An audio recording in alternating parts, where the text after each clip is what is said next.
Paano kung sabihin ko sa'yo na may mga taong naa-attract sa'yo kahit wala kang ginagawa? Hindi dahil sa itsura, hindi dahil sa pera, kundi dahil sa kung paano ka nararamdaman ng ibang tao kapag kasama ka. Ayon sa psychology, may mga tahimik na senyales na hindi mo napapansin. Pero malinaw na malinaw sa kanila kung naranasan mo na ang mga ito. Posibleng mas attractive ka kaysa sa inaakala mo. Bago tayo magsimula, kung gusto mo ng mga ganitong topic tungkol sa human psychology, emotions at behavior, huwag mong kalimutang mag-subscribe dito sa ating channel para lagi kang updated sa mga bagong kaalamang ibabahagi ko. 1. Kung ginagawa ito ng mga tao sa'yo, ibig sabihin na attractive ka ayon sa psychology. May mga pagkakataon na hindi mo naman sinusubukang magpahanga, tahimik ka lang, normal ang kilos mo, pero napapansin mo na parang may kakaiba sa paraan ng pakikitungo ng mga tao sa'yo. Ayon sa psychology, may mga subtle na behavior ang tao na kusang lumalabas kapag naa-attract sila. At kadalasan, hindi nila ito namamalayan. Una, mas nagiging aware sila sa presensya mo. Kapag pumasok ka sa isang lugar, may mga matang agad na napapatingin. Hindi dahil hinahanap mo ang atensyon, kundi dahil natural itong nahihila sa'yo. Sa psychology, ito ay tinatawag na automatic attention response. Ibig sabihin, may impact ang presence mo sa kanila. Ikalawa, mas nagiging maingat sila sa sinasabi nila kapag kausap ka. Napapansin mong iniisip muna nila ang mga salita nila. Parang ayaw nilang magkamali. Ayon sa pag-aaral ng human behavior, ginagawa ito ng tao kapag mahalaga sa kanila ang tingin ng kausap nila. Ikatlo, madalas nilang hinahanap ang opinyon mo. Kahit simple lang ang usapan, bigla ka nilang tatanungin kung ano ang tingin mo. Ibig sabihin nito, may psychological respect at attraction. Kapag may attraction, mas nagiging valuable ang boses mo sa paningin nila. Ikaapat, mas nagiging komportable silang magbukas sa'yo. Kahit hindi kayo ganoon katagal magkakilala, napapansin mong nagkukwento sila ng personal na bagay. Sa psychology, ito ay senyales ng emotional safety. At ang emotional safety ay isa sa pinakamalakas na anyo ng attraction. At panghuli, kahit wala kang ginagawa, ramdam mo na iba ang energy kapag nandoon ka. Mas tahimik sila minsan, mas attentive, mas present. Dahil kapag ang isang tao ay attracted, nagiging mas aware sila sa bawat kilos at salita mo. Kung ginagawa ng mga tao ang mga ito sa'yo, hindi ito aksidente. Ayon sa psychology, maaaring hindi mo man napapansin, pero may natural kang aura na nakaka-attract. Hindi ito laging nakikita sa salamin pero ramdam ito ng ibang tao. At minsan, iyon ang pinakamalakas na klase ng attraction. 2. Hindi ka lang ordinaryo. Kung napapansin mo, ito sa iba. May mga taong hindi naman nagsasalita ng marami, pero ramdam mo agad ang presensya nila. At kung napapansin mo na ang ganitong reaksyon ay madalas mangyari sa'yo, ayon sa psychology, hindi ka lang ordinaryo. Una, napapansin mong nagbabago ang energy ng tao kapag dumarating ka. Ang usapan ay humihina, nagiging mas maingat, o minsan mas seryoso. Sa psychology, ito ay indikasyon na may epekto ka sa emotional state ng iba. Hindi lahat kayang baguhin ang atmosphere ng isang lugar. Ikalawa, may mga taong ginagaya ang kilos o tono mo nang hindi nila namamalayan. Ayon sa behavioral psychology, ang mirroring ay natural na nangyayari kapag may admiration o attraction. Kung ginagawa ito ng mga tao sa'yo, ibig sabihin, komportable sila at subconsciously connected sa'yo. Ikatlo, napapansin mong mas madalas silang makinig kaysa magsalita kapag ikaw ang kausap. Hindi ka nila ini-interrupt, pinapahalagahan nila ang sinasabi mo kahit simple lang. Sa psychology, ang ganitong uri ng attention ay ibinibigay lang sa mga taong may perceived value. Ikaapat, may mga taong nagiging insecure sa presensya mo. Hindi dahil may ginawa kang mali, kundi dahil ikinukumpara nila ang sarili nila sa'yo. Ayon sa psychology, nangyayari ito kapag ang isang tao ay nakakaramdam ng implicit competition. At panghuli, kahit wala kang sinasabi, may mga taong kusang lumalapit o gustong manatili malapit sa'yo. Sa human behavior, ito ay senyales ng psychological attraction at curiosity. May nais silang maunawaan tungkol sa'yo. Kung napapansin mo ang mga ito sa ibang tao, tandaan mo ito. Ayon sa psychology, hindi lahat ay may ganitong epekto. Ang iba ay dumadaan lang. Pero ang ilan, tulad mo, ay inaalala. At minsan ang hindi pagiging ordinaryo ay hindi tungkol sa pagiging maingay, kundi sa pagiging memorable. 3. Tahimik. Pero malakas ang dating, senyales na attractive ka sa psychology. May mga tao na hindi kailangang magsalita ng marami para mapansin. Tahimik sila, kalmado at parang walang pinipilit patunayan. Pero sa kabila nito, ramdam na ramdam ang dating nila. Ayon sa psychology, ang katahimikan ay hindi palaging kawalan ng lakas. Sa maraming kaso, ito ay senyales ng mataas na self-control at emotional regulation. Ang ganitong uri ng tao ay natural na nakaka-attract dahil nagbibigay sila ng pakiramdam ng stability. Una, napapansin mong mas nagiging alerto ang mga tao kapag ikaw ay tahimik. Mas binibigyang kahulugan ang bawat salita mo dahil bihira kang magsalita. Sa psychology, mas pinahahalagahan ng tao ang limitadong input, lalo na kung may lalim. Ikalawa, ang katahimikan mo ay nagiging espasyo para sa iba. Mas nagbubukas sila, mas nagsasalita, at mas nagiging totoo. Ayon sa human behavior, mas nagiging komportable ang tao sa mga taong hindi mapanghimasok at marunong makinig. Ikatlo, may mga taong nakakaramdam ng kaunting kaba sa presensya mo. Hindi dahil intimidating ka, kundi dahil hindi ka madaling basahin. Sa psychology, ang mystery ay isa sa pinakamalakas na trigger ng attraction.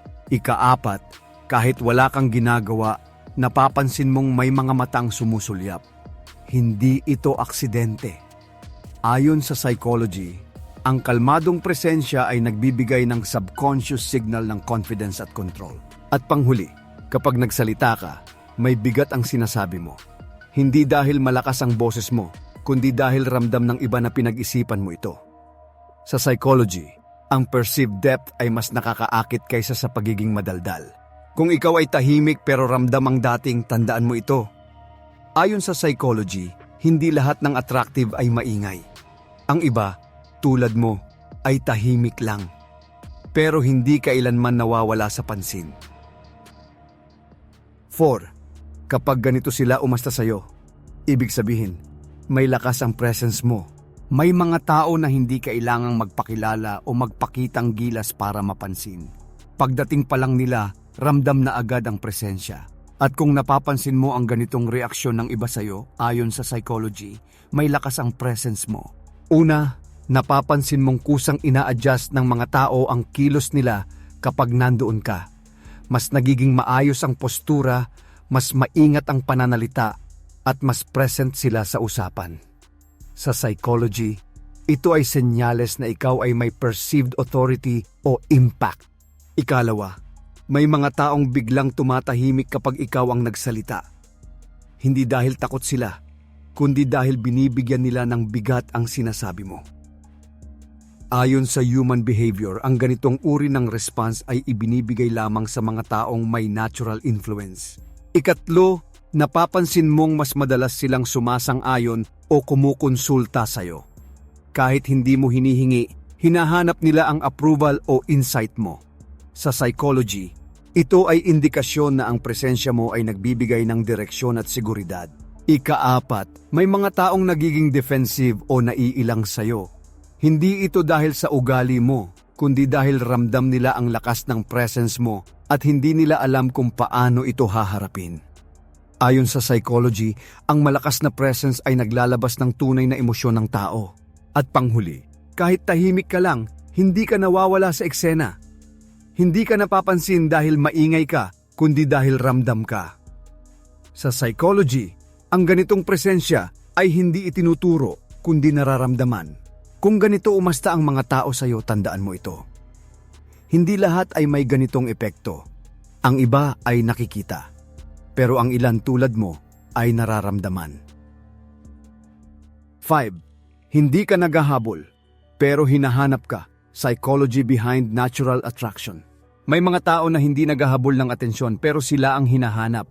Hindi sila pilit na nagpapakita pero napapansin. Ayon sa psychology, ito ang anyo ng natural attraction. Una, Hindi ka agresibong naghahanap ng validation. Hindi mo kailangang patunayan ang sarili mo sa iba. Sa psychology, ang ganitong self-sufficiency ay nagbibigay ng signal ng emotional strength. At ang emotional strength ay likas na nakakaakit. Ikalawa, napapansin mong mas ikaw ang kinukumusta kaysa ikaw ang kumukumusta. May mga taong bigla na lang magpaparamdam kahit walang malinaw na dahilan. Sa human behavior, hinahanap ng tao ang mga presensyang nagbibigay sa kanila ng pakiramdam ng balanse. Ikatlo, kapag hindi ka present, mas napapansin ka. Mas nababanggit ang pangalan mo, mas naaalala ang sinabi mo. Ayon sa psychology, ito ay dahil sa psychological contrast. Kapag may halaga ang presensya, ramdam ang pagkawala nito. Ikaapat, hindi mo kailangan maging palaging available para manatili sa isip ng iba. Sa katunayan, ang healthy distance ay nagpapalakas ng attraction. Sa psychology, ang space ay nagbibigay ng pagkakataon sa tao na maramdaman kung ano ang halaga mo. At panghuli, kapag bumalik ka sa eksena parang walang nawala. Mabilis kang muling isinasama sa usapan, sa plano, sa atensyon. Ayon sa psychology, ang tunay na attraction ay hindi nangangailangan ng effort. Ito ay kusang bumabalik. Kung hindi ka naghahabol pero hinahanap ka, tandaan mo ito. Ang natural attraction ay hindi pinipilit. Ito ay nararamdaman. At kadalasan, ito ang pinakatahimik pero pinakamalakas na klase ng dating. 6. Psychology coded. Bakit may mga tao na hindi ka makalimutan? May mga taong kahit sandali mo lang nakasama, ay nananatili sa alaala ng iba. At kung napapansin mong may mga taong patuloy na bumabalik sa'yo, ayon sa psychology, may dahilan kung bakit hindi ka nila makalimutan. Una, may kakayahan kang mag-iwan ng emotional mark. Hindi man malaki ang usapan, pero may naramdaman sila. Sa psychology, mas tumatatak ang emosyon kaysa sa detalye. Ang pakiramdam ang mas matagal manatili sa memorya ng tao. Ikalawa, hindi ka predictable. Hindi ka madaling basahin o hulaan. Ayon sa cognitive psychology, ang utak ng tao ay mas matagal magproseso ng mga taong hindi agad nauunawaan. At kung mas matagal kang pinoproseso, mas tumatagal ka sa isip nila. Ikatlo, may balanse ka sa pagitan ng pagiging malapit at pagiging may hangganan. Hindi ka sobra, hindi ka kulang. Sa psychology, ang ganitong balance ay nagbibigay ng curiosity at respect, dalawang pangunahing dahilan kung bakit hindi madaling makalimutan ng isang tao. Ikaapat, kapag kausap ka nila, pakiramdam nila ay nakikita at naririnig sila. Ayon sa psychology, ang genuine attention ay bihira, kaya ito ay nagiging memorable. Hindi mo man sinasadya pero nagiging ligtas ang espasyo kapag ikaw ang kausap. At panghuli, kahit wala ka na, may naiiwan kang tanong. Ano kaya ang iniisip niya? Ano kaya ang pakiramdam na makasama ulit siya? Sa psychology, ang unanswered curiosity ay nagpapanatili ng alaala. Kung may mga taong hindi ka makalimutan, tandaan mo ito. Hindi lahat ay nagiiwan ng marka. Ang iba ay dumadaan lang. Pero ang ilan, tulad mo, ay nananatili. At minsan, ang pagiging memorable ay hindi tungkol sa dami ng ginawa mo, kundi sa lalim ng naiwan mo. 7. Kung madalas ka nilalapitan. Kahit wala kang ginagawa, ito ang dahilan. May mga taong kahit wala silang ginagawa, ay palaging nilalapitan. Hindi sila nag-iingay, hindi nagpapapansin, pero parang may humihila sa iba papunta sa kanila. Ayon sa psychology, may malinaw na dahilan kung bakit ito nangyayari. Una, may natural kang openness sa body language. Kahit hindi mo sinasadya, ang postura mo ay kalmado at hindi defensive. Sa psychology, ang ganitong signal ay nagbibigay ng pakiramdam ng safety, kaya mas madaling lumapit ang tao. Ikalawa, may emotional neutrality ka. Hindi ka mukhang mapanghusga o mapanuligsa. Ayon sa human behavior, mas lumalapit ang tao sa mga presensyang hindi nagdudulot ng pressure o tensyon. Ikatlo, ramdam ng iba na kaya mong makinig ng hindi agad nagbibigay ng opinyon. Sa psychology, ang kakayahang makinig ay isa sa pinaka-rare na traits. Kaya kahit wala kang sinasabi, nagiging lapitan ka. Ikaapat, may tahimik kang confidence. Hindi ito yabang at hindi rin insecurity. Ayon sa psychology, ang balanced confidence ay nagbibigay ng subconscious signal na ikaw ay emotionally grounded. At panghuli, may mga taong lumalapit hindi dahil may kailangan sila, kundi dahil gusto lang nilang makasama ka. Sa psychology, ito ay senyales ng genuine attraction at comfort. Kung madalas kang nilalapitan kahit wala kang ginagawa, tandaan mo ito. Hindi lahat ay may ganitong epekto. Ang iba ay napapansin. Pero ang ilan, tulad mo, ay hinahanap. At minsan ang pinakamalakas na dahilan ay hindi nakikita kundi nararamdaman. 8. Hindi lahat maganda ang mukha, pero ikaw may psychological attraction. May mga taong unang napapansin dahil sa itsura. Pero may mga taong mas tumatagal sa isip dahil sa pakiramdam na iniiwan nila. Ayon sa psychology, hindi lahat ng attraction ay nagsisimula sa mukha. Una, may consistency ka sa kilos at ugali. Hindi ka pabago-bago depende kung sino ang kaharap mo. Sa psychology, ang consistency ay nagbibigay ng sense of trust at ang trust ay isang malakas na anyo ng attraction. Ikalawa, may emotional intelligence ka. Marunong kang magbasa ng sitwasyon at maramdaman ang emosyon ng iba. Ayon sa psychology, ang taong marunong umintindi ay mas nagiging kaaya-aya kasama. Ikatlo, hindi ka pilit magpasikat. Hindi mo kailangan ipakita ang lahat ng kaya mo. Sa psychology, ang hindi pagiging try-hard ay nagbibigay ng signal ng authenticity. At ang authenticity ay mas nakakaakit kaysa sa perpektong imahe. Ikaapat, kapag kausap ka nila, pakiramdam nila ay sapat sila. Hindi nila kailangang magpanggap o mag-adjust. Ayon sa psychology, ang ganitong pakiramdam ay bihira, kaya ito ay nagiging attractive. At panghuli, may lalim ang presensya mo. Hindi ka madaling palitan o kalimutan. Sa psychology, ang depth ay nagiiwan ng marka na hindi kayang tapatan ng panlabas na anyo. Kung hindi ka man ang pinakamaganda o pinakapogi sa paningin ng lahat, tandaan mo ito. Ang tunay na attraction ay hindi lang nakikita. Ito ay nararamdaman. At madalas, ito ang mas tumatagal. 9. Kapag hindi ka sinusubukan, i-impress. Pero ikaw ang inaabangan. May mga tao na hindi mo kailangang i-impress, pero ramdam mong ikaw ang hinihintay. Hindi sila nag-e-effort magpakitang gilas, pero kapag dumating ka, nagiging buo ang eksena. Ayon sa psychology, may dahilan kung bakit ikaw ang inaabangan. Una, hindi ka umaasa sa external validation. Hindi mo binabago ang sarili mo para lang matanggap. Sa psychology, ang ganitong emotional independence ay nagbibigay ng signal ng inner stability na natural na nakakaakit. Ikalawa, kapag wala ka may kulang. Hindi ito tungkol sa dami ng salita mo, kundi sa kalidad ng presensya mo. Ayon sa psychology, mas tumatagal sa isip ng tao ang mga presensyang nagbibigay ng emotional balance. Ikatlo, hindi ka pilit na nagpapatawa o nagpapahanga, pero kapag nagsalita ka, nakikinig sila. Sa human behavior, mas pinahahalagahan ang mga taong hindi nag-aagaw ng atensyon pero may saysay ang bawat salita. Ika-apat, may mga taong hindi ka sinusubukang i-impress dahil tanggap ka na nila. Sa psychology, kapag wala nang kailangang patunayan, ibig sabihin ay may tiwala at attraction na naroon na. At panghuli, kapag dumating ka, nagiging mas kalmado ang usapan, parang may naibabalik na balanse. Ayon sa psychology, ang ganitong epekto ay bihira, kaya ito ay inaabangan. Kung hindi ka sinusubukang i-impress pero ikaw ang hinihintay, tandaan mo ito. Ang tunay na attraction ay hindi palaging maingay. Minsan, ito ay tahimik at sigurado. At kadalasan iyon ang mas totoo.